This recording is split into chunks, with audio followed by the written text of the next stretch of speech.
AC-യുടെ filter, വണ്ടിയുടെ air filter ഇതൊന്നും പ്രോപ്പറായിട്ട് ക്ലീൻ ചെയ്തില്ല എന്ത് സംഭവിക്കും? അല്ലെങ്കിൽ റീപ്ലേസ് ചെയ്തില്ല എന്ത് സംഭവിക്കും? പ്രൊഡക്ടിവിറ്റി കുറയും. അതായത് AC-യുടെ തണുപ്പ് കുറയും, അല്ലെങ്കിൽ വണ്ടിയുടെ മൈലേജ് കുറയും. ഇതുപോലെ തന്നെയാണ് നമ്മുടെ മനസ്സിലേക്ക് അടിഞ്ഞുകൂടുന്ന സൈക്കോളജിക്കൽ ആയിട്ടുള്ള നെഗറ്റീവ് തോട്ട്സുകൾ അല്ലെങ്കിൽ വൂൺസുകൾ. ഇത് ക്ലിയർ ചെയ്തിട്ടില്ലെങ്കിൽ നമ്മുടെയും പ്രൊഡക്ടിവിറ്റി കുറയും. നമ്മൾ പലപ്പോഴും തിരിച്ചറിയാതെ പോകുന്നതാണ്.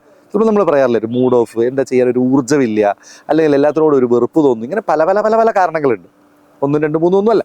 അപ്പോൾ ഇതിനൊക്കെ കാരണം നമ്മുടെ ഉള്ളിലേക്ക് എല്ലാ മനുഷ്യർക്കും, ജീവനുള്ള എല്ലാ മനുഷ്യർക്കും പലതരം പ്രശ്നങ്ങൾ വരുന്നുണ്ട്. അവരുടെ മാനസിക ആരോഗ്യത്തിനനുസരിച്ച് അതിനെ ഹാൻഡിൽ ചെയ്യാറുണ്ട്. ഹാൻഡിൽ ചെയ്താൽ ഇറ്റ്സ് ഓക്കെ.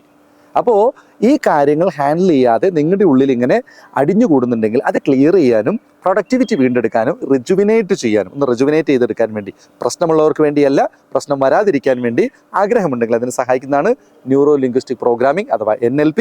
അടുത്ത ബാച്ചിന് പങ്കെടുക്കാൻ വേണ്ടി താഴെ കാണുന്ന നമ്പറിൽ വിളിക്കുക. Thank you so much.